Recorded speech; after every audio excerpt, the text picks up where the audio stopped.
reading from the book of John, chapter 2, verses 13 to 22.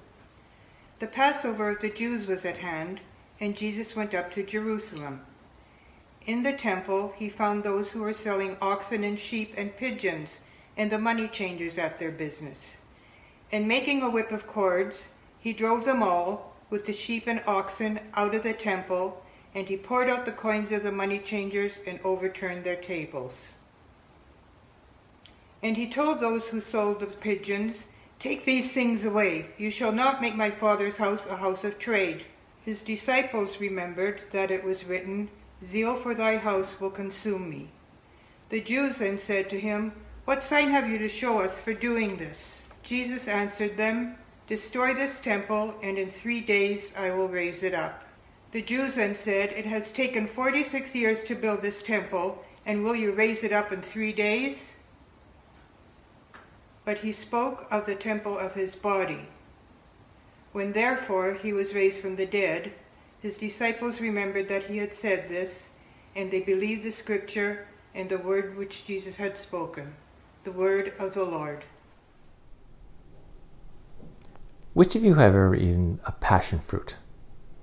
Well, I have, but have you ever wondered why is it called that? Apparently in the 1700s, it was named by missionaries in Brazil. They were trying to illustrate the crucifixion of Christ and his resurrection to the people there because they thought that its purple flower represented well Jesus' wounds. In today's scripture passage, the same definition or word is used, but with a different word, and that word is zeal.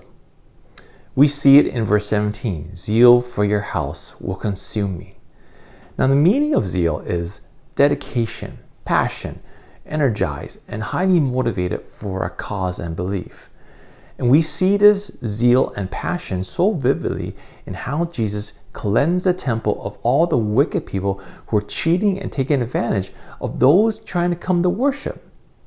The passage says that when it was almost time for the Jewish Passover, Jesus went up to Jerusalem and he found people doing all these despicable things, selling cattle, animals, and others sitting at tables exchanging money. So Jesus makes his whip out of cords and he drives them all out of the temple, including the sheep and the cattle.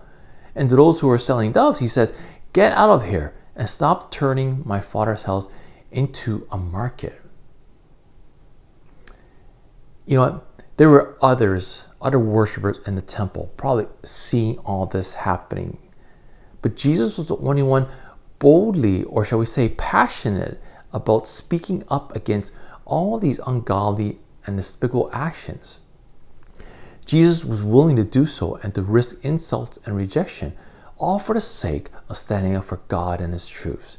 No doubt the others were uncomfortable and they were afraid in some way, but Jesus was the only one willing to not let his fears to stop him to take radical action. But also led to the opposition of the Jewish leaders who eventually brought him to Pilate for crucifixion. Despite being rejected and mocked, Jesus' passion was directed by his trust in the purpose of God. This Lent season, as you think of Jesus' life, think of what he was passionate for and why he was passionate about it. And ask yourself, where is my passion towards? Is it like Jesus for godly ways, or is it for things of this world? My friends, God has a purpose and plan for each one of us. What is making it hard for you to be as passionate like Jesus? And what can help you become more passionate like him? As you reflect on this, know that by doing so, you are learning to fix your eyes on Jesus and allowing his Spirit to finish in you what he has started. And as you seek God out this Lent season, may his passion, may his love inspire you to go out and show his faithful and passionate love, not only for God himself, but for all people, not only for passion fruit.